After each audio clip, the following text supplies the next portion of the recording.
الحمد لله خالق الوجود من العدم وجاعل النور من الظلم ومخرج الصبر من الألم وملقي التوبة على الندم فنشكره على المصائب كما نشكره على النعم ونصلي على رسوله الأكرم ذي الشرف الأشم والنور الأتم والكتاب المحكم وكمال النبيين والخاتم سيد ولد آدم الذي بشر به عيسى بن مريم ودعا لبعثته إبراهيم عليه السلام حين كان يرفع قواعد بيت الله المحرم فصلى الله عليه وسلم وعلى أتباعه خير الأمم الذين بارك الله بهم كافة الناس العرب منهم والعجم فالحمد لله الذي لم يتخذ ولدا ولم يكن له شريك في الملك ولم يكن له ولي من الذل وكبره تكبيرا والحمد لله الذي أنزل على عبده الكتاب ولم يجعل له عوجا والحمد لله الذي نحمده ونستعينه ونستغفره ونؤمن به ونتوكل عليه ونعوذ به من شرور أنفسنا ومن سيئات أعمالنا من يهده الله فلا مضل له ومن يضلل فلا هادي له ونشهد أن لا إله إلا الله وحده لا شريك له ونشهد أن محمدًا عبد الله ورسوله أرسله الله تعالى بالهدى ودين الحق ليظهره على الدين كله وكفى بالله شهيدا فصلى الله عليه وسلم تسليما كثيرا كثيرا ثم أما بعد فإن أصدق الحديث كتاب الله وخير الهدي هدي محمد صلى الله عليه وسلم وإن شر الأمور محدثاتها وإن كل محدثة بدعة وكل بدعة ضلالة وكل ضلالة في النار يقول سبحانه وتعالى في كتابه الكريم بعد أن أقول أعوذ بالله من الشيطان الرجيم تبارك اسم ربك ذي الجلال والإكرام رب اشرح لي صدري ويسر لي أمري واحلل عقدة من لساني يفقه قولي واللهم ثبتنا عند الموت بلا إله إلا الله واللهم اجعلنا من الذين آمنوا وعملوا الصالحات وتواصوا بالحق وتواصوا بالصبر آمين يا رب العالمين. First of all, it's an honor to be here at the East London Mosque, and I want to share with you that I have a special love for the city of London. Every time I get a chance, I come here. More often than not, I am here without telling anyone. And the thing that I love about the city the most is the Muslims of the city. And it is something special that you have here. There's an energy even among the youth here that have a zeal to serve this deen, to commit themselves to this deen, that is unprecedented in the Western Muslim world. I've been to countries like Australia, all over Canada, all over the United States, many other parts of the world, and I haven't seen the kind of energy and the kind of enthusiasm that young people have towards their deen that I see here. Today's khutbah, in any case, I wanted to share with you some things about something that we recite all the time, something that we say all the time, and we overlook, I would argue, all the time. And that is the gift of Allah that He revealed to all of us, and that is Bismillah Ar-Rahman Ar-Rahim. There is so much that can be said about Bismillah Ar-Rahman Ar-Rahim, but I hope to share a few things with you today. The first of them is obviously the most common that you might be familiar with, is in the name of Allah. That's how it begins, in the name of Allah. We'll get to Ar-Rahman Ar-Rahim in a little bit. But when you say in the name of Allah, it's the Arabic word ism that has been translated as name. But actually the Arabic word ism comes from the original wasam. And wasama in Arabic as a verb means two things. It means a mark, some kind of brand, like sometimes they would have animals, anybody's horse, it could be there's a lot of white horses, and is it mine or is it yours? So they would put a brand on the horse. So now I know this one's mine. So it's a mark that distinguishes this horse from every other horse. Similarly, there are twins. I don't know which, is this Abdullah or Abdul Karim? I don't know which one. One of them has a birthmark. That's his wasam. A mark that distinguishes someone, that you can't confuse them with anybody else now. That's actually one of the meanings of wasam. And the other meaning of wasam is actually comes from wasama, and from it you get words like wasim and wisam, which means beauty. In other words, not only is there a mark, but it's a mark of beauty. Those are two things that come within that word. When we say Bismillah Ar-Rahman Ar-Rahim, we're acknowledging something about Allah. That every one of His qualities, everything that He does, is something that's unique to Him. It cannot be confused with anyone else. The way Allah shows mercy, the way Allah guides, the way Allah provides, the way Allah plans, the way Allah does anything that He does is unique to Him. It cannot be compared. That is His unique mark. That's the first thing. But the second thing also is that everything Allah does, whether you understand it and I understand it or not, has beauty in it. Everything Allah does has beauty in it. And that's just inside when we just invoke the name Ism. But now let's take this a step further. When we say in the name of Allah, instead of just saying, you're just mentioning Allah, just calling on Allah, but actually invoking the name of Allah, and actually by invoking the name, the uniqueness of Allah and the beauty of all of the qualities of Allah, we're actually, like Imam al-Alusi rahimahullah commented, al-ba'u lil-isti'ana, that you're asking Allah's help. When you say Bismillah Ar-Rahman Ar-Rahim, you're actually asking Allah's help. But human beings need different kinds of help. When you're sick, you need someone to cure you. When you're tired, you need someone to help you. When you're confused, you need someone to clarify for you. When you don't know, you need someone to educate you. When you're lost, you need someone to guide you. It's not one kind of help. If you're hungry, you don't need to be educated right now, you need to be fed. It's a different kind of help. So when you ask Allah for help, then at a different occasion, you need a different kind of help. And of course, every one of Allah's names provides a different kind of help.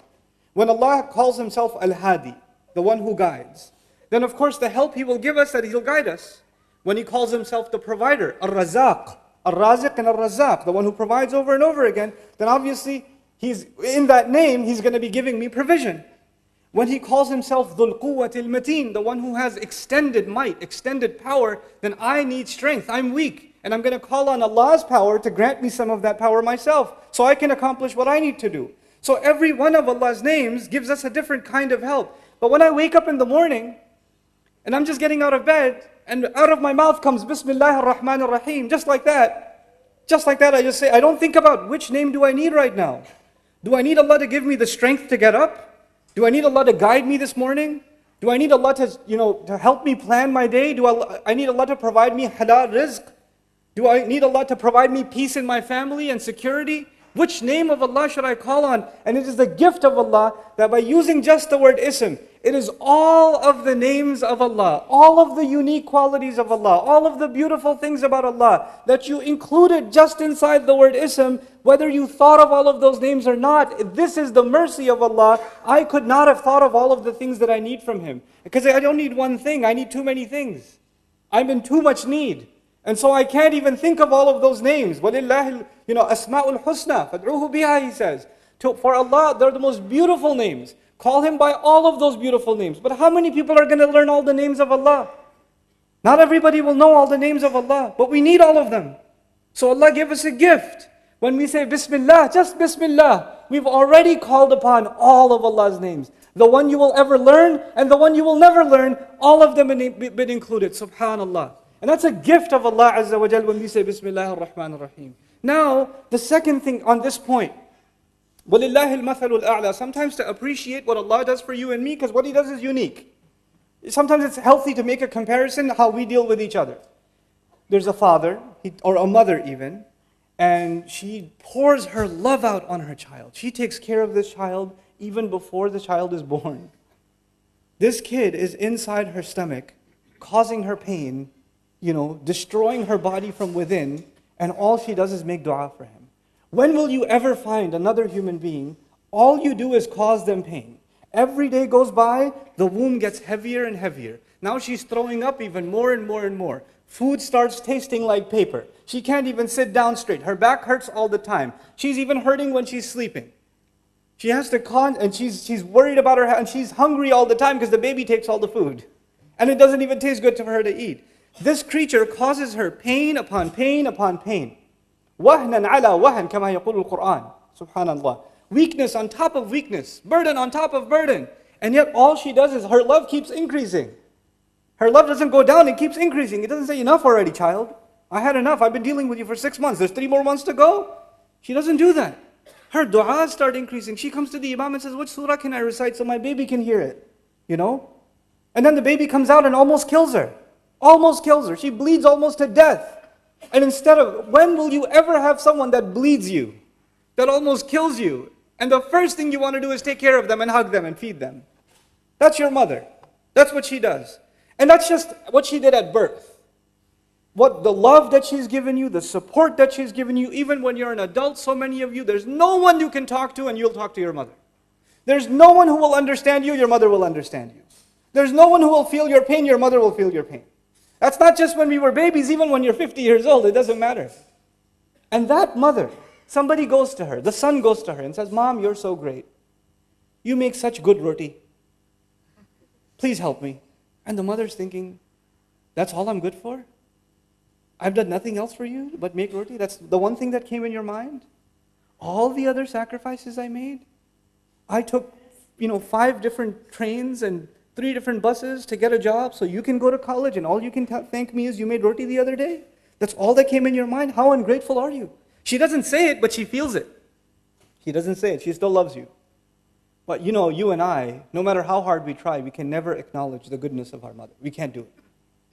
If we were to call on Allah with one name, imagine you called on Allah, Ya Razzaq, Bismillah Razzaq. I just call on Allah the name Al-Razzaq. That's it. Then you're only appreciating what about Allah? That He provided for you. But you didn't appreciate that He guides you. You didn't appreciate that He protects you. You didn't appreciate that He secures you and gives you good people in your life. You didn't appreciate that He gives you knowledge. You didn't appreciate that He made you Muslim. That He gave you your health. That He gave you your job. You didn't appreciate any of those things. You just reduced everything about Allah to one of the things He does. One of them. And Allah kept us from reducing Allah Himself subhanahu wa ta'ala because that's offensive. We wouldn't even know. وَيُعَلِّمُكُمْ مَا لَمْ تَكُونُوا تَعْلَمُونَ He taught you what you couldn't have even known. We would have even been praising Allah and it would have been offensive because it's just not enough. So He gave us Bismillah. He gave us this phrase. And now when you call on that phrase, the believer is supposed to become filled with gratitude. We're supposed to be overwhelmed in how much and how many ways Allah helps us. And how many ways Allah provides us. There are no other relationships like this one. I go to my teacher for knowledge. I go to my parents for support. And when I'm young, for provision. I go to my spouse for emotional support and love. I go to different people for different things. But to Allah, you go to Him for all things. You go to Him for everything. There's not one thing that is missing when you and I turn to Allah. So that's the first part of the equation, Bismillah. But then Allah didn't stop there. Even actually, I want to share with you some things about the word Allah. Our ulama had a long debate in our history. What is the origin of the word Allah? Does the word Allah come from ilah? And is it the combination of al-ilah? Al-ilah. Or is it a name of Allah that belonged to Allah from before Arabic and before all languages? It's always been the name of Allah. There's been these two positions all across our history, and both of them have their evidences. But I want to share some things with you. Even if you say that this word comes from the word ilah. Ilah is commonly translated someone to be worshipped. Al-ma'bud. Al-ma'bud. Al-ma'luh bima'na al-ma'bud. But the word aliha, the verb in Arabic, it actually comes from love. The origin of the word faza'a ilayhi wa ahabbahu ashad al-hub. It's actually intense kinds of love. The old Arabs before Islam, they used to have 10 degrees of love. The lowest of them was hub. The lowest of the degrees of love was hub, and they would have 10 degrees. And the 10th one will kill you. You love someone so much, you become so obsessed that you can't even eat, you can't even sleep, you just kills you.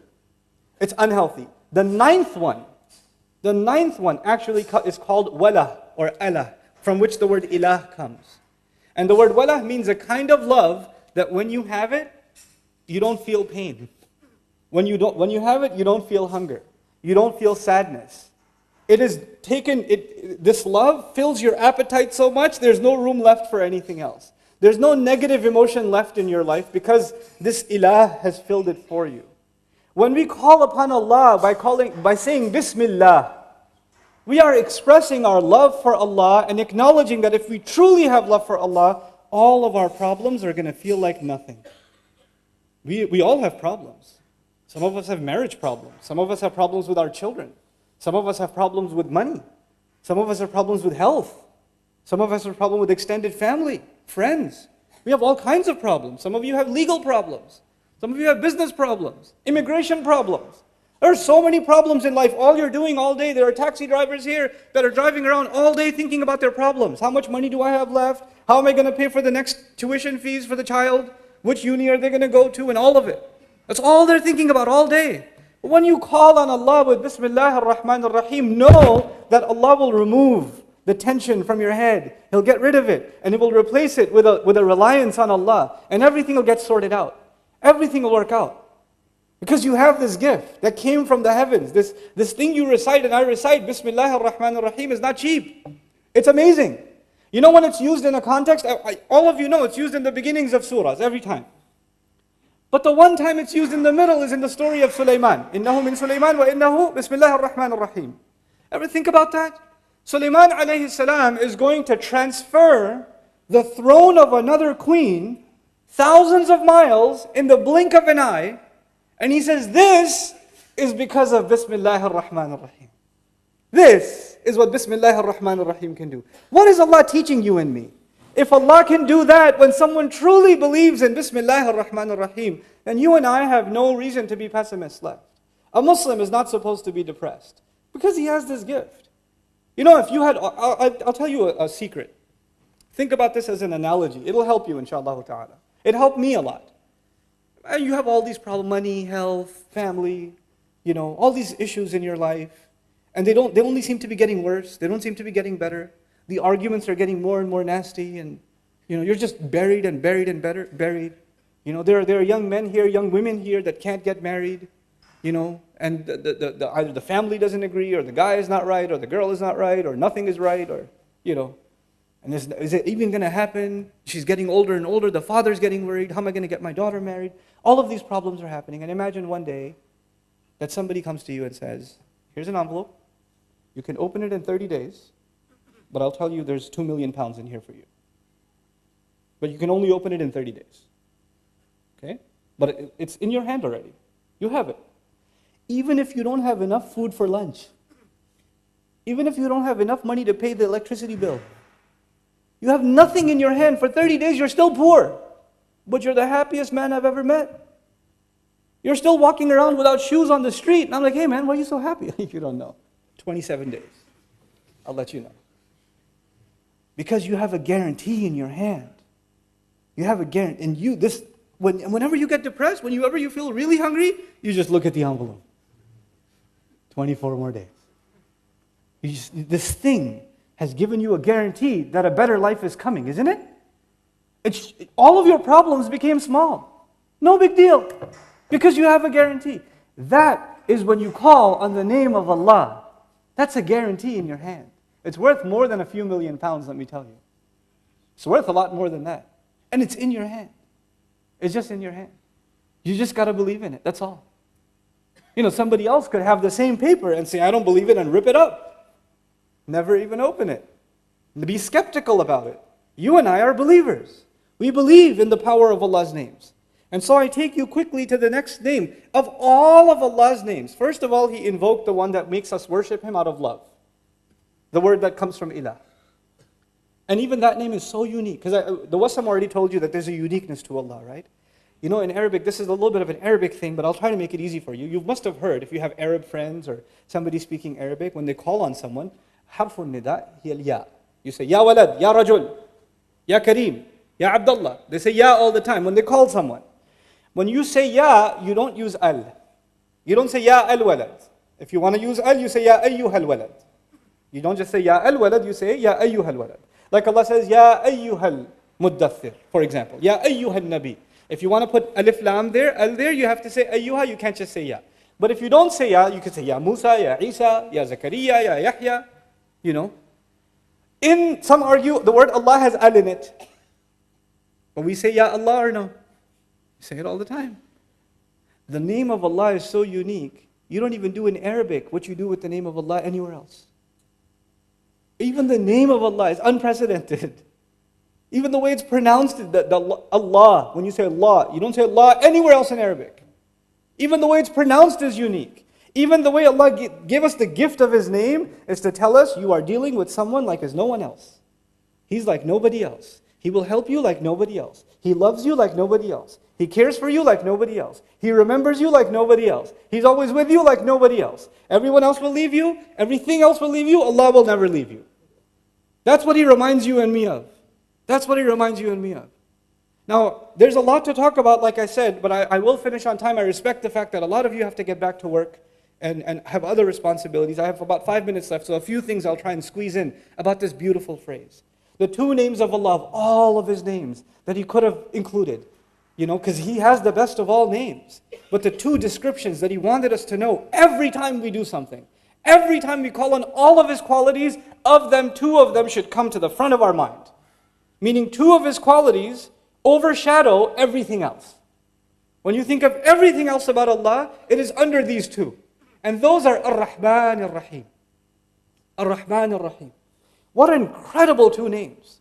Ar-Rahman simply means three things.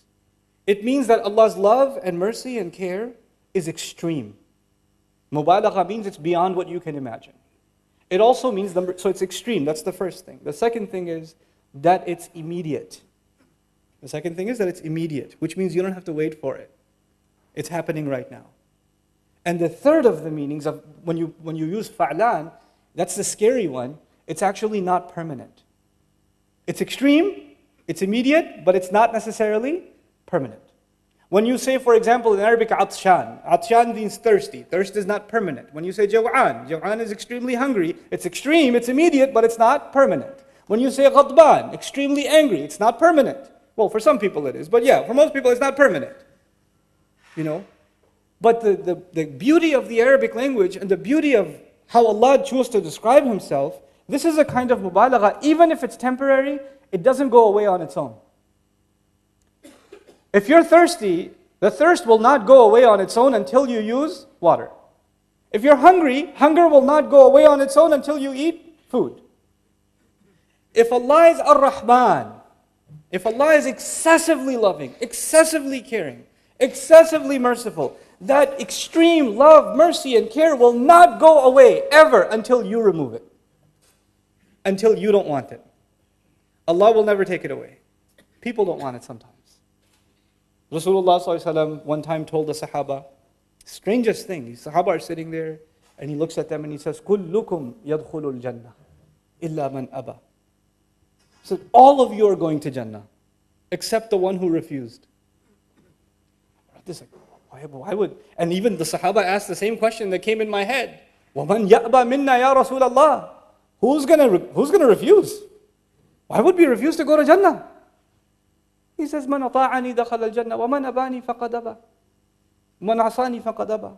Whoever obeyed me, whoever came to me, because he's the بِالْمُؤْمِنِينَ رَؤُوفٌ رَحِيمٌ, He's the merciful messenger of Allah. Whoever came to me in obedience wanted to go to Jannah. Whoever forgot about me, disregarded me, he didn't want to go. You and I can remove ourselves from Allah's mercy. Allah will not close the door. We close the door. And sometimes you close the door for many years. Sometimes you close the door for many, many years. And then you open it. And when you open it, Allah doesn't say, why did you close it? Get lost, I don't want you anymore. He doesn't do that. The door remains open. The doors of Allah's mercy and His care and His love remain open. The last of these names is Ar-Rahim. And as I leave you with Ar-Rahim, two things I want to share with you. Ar-Rahim actually fills the void of Ar-Rahman. Ar-Rahim is a sifa mushabbaha, they say in Arabic, something that is permanent. So don't you worry. Allah will take care of you right now, immediately. And if you're worried about tomorrow, He'll take care of you tomorrow too. It's human nature. If you're really hungry, and your wife says to you, what do you want to eat next week? You say, forget it, woman. What do we have right now? I don't care about next week. I'm starving right now. Once you finish eating, and your stomach is full, then you say, so what were you saying about next week? You don't think about the future if you have a problem in the present. Once your present problem is solved, then you start thinking about the future. If you haven't paid the bill yet, then you're only thinking about the bill right now. The moment you pay the bill, you start thinking, when am I going to pay next month's bill? You think about the future. What did Allah do? Allah took care of your immediate need when He said Ar-Rahman. And He took care of your future when He said Ar-Rahim. He took care of your future. Both of them. And in the right order. Because human beings, كَلَّا بَلْ تُحِبُّونَ الْعَاجِلَةِ, you love to rush. You love the things that you need right now. You're obsessed with them. أَلَا يَعْلَمُ مَنْ خَلَقَ. Doesn't He know who He created? He gave me Ar-Rahman first, then He gave me Ar-Rahim. And so I leave you with the last of these many treasures of Bismillah ar-Rahman ar-Rahim. Bismillah ar-Rahman ar-Rahim is what they call in Arabic shibhu jumla. إنها ليست jumla. It's not a sentence. It's actually what's called in English grammar a fragment. Okay, it's a piece of a sentence. For example, if I say in the car is not a sentence. If I say there's a person in the car, now that's a sentence. In the car, there are a lot of people. That's a sentence. But if you just say in the car, it's not a sentence. When you just say in Allah's name, that's not a sentence. That's an incomplete thought. There's no mubtada, there's no khabar, there's actually a muta'alliq, it's just a jar majroor, the Arabic students will know. There's no fi'l. Some grammarians, when the mufassirun studied this ayah, they said, wow, this is incomplete. How do you complete it? There must be a fill in the blank. So they say it must mean abda'u bismillah ar-Rahman ar-Rahim, or abtadi'u bismillah ar-Rahman ar-Rahim. I begin with the name of Allah. You might have seen some English translations that say I begin with the name of Allah, even though the words I begin are not there. They're just not there. So the question is, why aren't they there? And that's what I hope to share with you now. Allah Azza wa Jal in His wisdom, the one who allaman al-bayan, right? He taught us how to speak. He knows how to speak. When He wants to make a full sentence, He will make a full sentence. When He wants to give you half a sentence, He will give you half a sentence. We don't judge Allah's speech by our standards. Our speech is judged by Allah's standards. He's the one who taught us how to speak. Subhanahu wa ta'ala. He gave us an incomplete statement on purpose, because what you do next completes it. In the name of Allah, I eat. In the name of Allah, I get out of bed. In the name of Allah, I wash my face. In the name of Allah, I get in my car. Everything you do is actually completing Bismillah ar-Rahman ar-Rahim. It is as though this beautiful gift of Allah was waiting to complete everything you do. It's the other way too. And now you know what you understand? There's lazim and malzoom. If you do anything without Bismillah ar-Rahman ar-Rahim, it's incomplete. This was a part of it. This is a part of the equation. It had to be. In small things and big things. And so, now that my time is up, inshallah ta'ala, at some other time perhaps I'll come and share with you one of the beauties of Bismillah ar-Rahman ar-Rahim in the one surah where there's no Bismillah ar-Rahman ar-Rahim, Surah At-Tawbah. But that's for another time, bi'idhnillah ta'ala. Barakallahu li wa lakum fil Qur'an al-Hakim, wa nafa'ani wa iyyakum bil ayati wa dhikr al-hakim. الحمد لله وكفى والصلاة والسلام على عباده الذين اصطفى خصوصا على أفضلهم وخاتم النبيين محمد الأمين وعلى آله وصحبه أجمعين. يقول الله عز وجل في كتابه الكريم بعد أن أقول أعوذ بالله من الشيطان الرجيم إن الله وملائكته يصلون على النبي يا أيها الذين آمنوا صلوا عليه وسلموا تسليما اللهم صل على محمد وعلى آل محمد كما صليت على إبراهيم وعلى آل إبراهيم في العالمين إنك حميد مجيد اللهم بارك على محمد وعلى آل محمد كما باركت على إبراهيم وعلى آل إبراهيم في العالمين إنك حميد مجيد عباد الله رحمكم الله اتقوا الله إن الله يأمر بالعدل والإحسان وإيتاء ذي القربى وينهى عن الفحشاء والمنكر ولذكر الله أكبر والله يعلم ما تصنعون أقم الصلاة إن الصلاة كانت على المؤمنين كتابا موقوتا